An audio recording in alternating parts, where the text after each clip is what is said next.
પ્રથમ સ્કંદની અંદર મુખ્ય 3 પ્રશ્નો છે. સુત પુરાણી શૌનકાદિકોને કહે છે કે તમારો પહેલો પ્રશ્ન એ હતો કે ભાગવતજીની રચના કોણે કરી, શાના માટે કરી અને ક્યાં કરી. સુત પુરાણીને અતિ આનંદ થયો છે કે મને ભાગવત ગ્રંથ કહેવાની તક મળી છે. આનંદિત થઈ અને સુતજી કહે છે કે હે શૌનકો, દ્વાપરે સમનુ પ્રાપ્તે તૃતીયે યુગ પર્યયે જાતઃ પરાશરાદ યોગી વાસવ્યામ કલયો હરે. પ્રથમ પ્રશ્નનું સમાધાન આપે છે કે ત્રીજો યુગ એટલે દ્વાપર યુગ. લગભગ દ્વાપર યુગના થોડા જ વર્ષો બાકી હતા. થોડા વર્ષ પછી કલિયુગનો પ્રારંભ થવાનો હતો. દ્વાપર અને કલીની સંધિમાં પરાશર અને સત્યવતી થકી એક બાળકનો જન્મ થયો. કૃષ્ણ દ્વીપમાં જન્મ થયો એટલે બાળકનું એક નામ રાખવામાં આવ્યું કૃષ્ણ દ્વૈપાયન. એ જ કૃષ્ણ દ્વૈપાયન બદ્રિકાશ્રમમાં ગયા.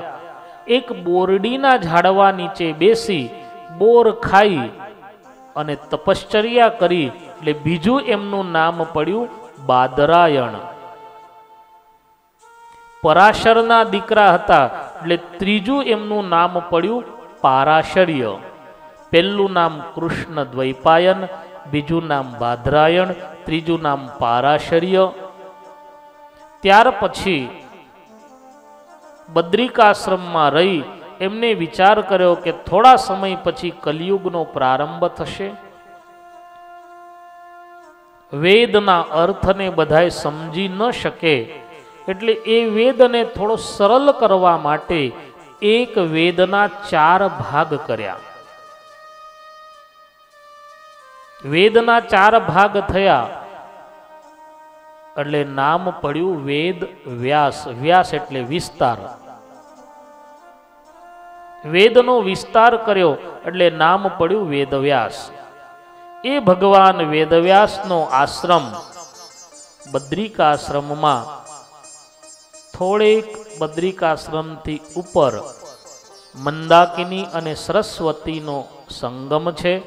ત્યાં આજે પણ એ વ્યાસજીનો આશ્રમ મોજૂદ છે. બાજુમાં ભીમપુલ છે.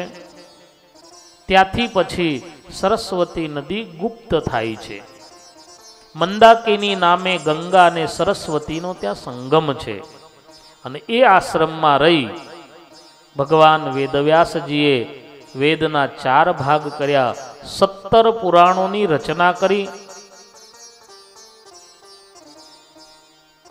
વેદના 4 ભાગ કર્યા પછી તત્રક વેદ દરહ પૈલ સામગોર જૈમિની કવિ વૈશંપાયન એવૈકો નિષ્ણાતો યજુષામુત. ઋગ્વેદ એ પૈલ ઋષિને આપ્યો, સામવેદ એ જૈમિની ઋષિને આપ્યો, યજુર્વેદ એ વૈશંપાયન ઋષિને આપ્યો, અથર્વવેદ અંગિરા ઋષિને આપ્યો. ઇતિહાસ પુરાણાનામ પિતામેરો મહર્ષણ.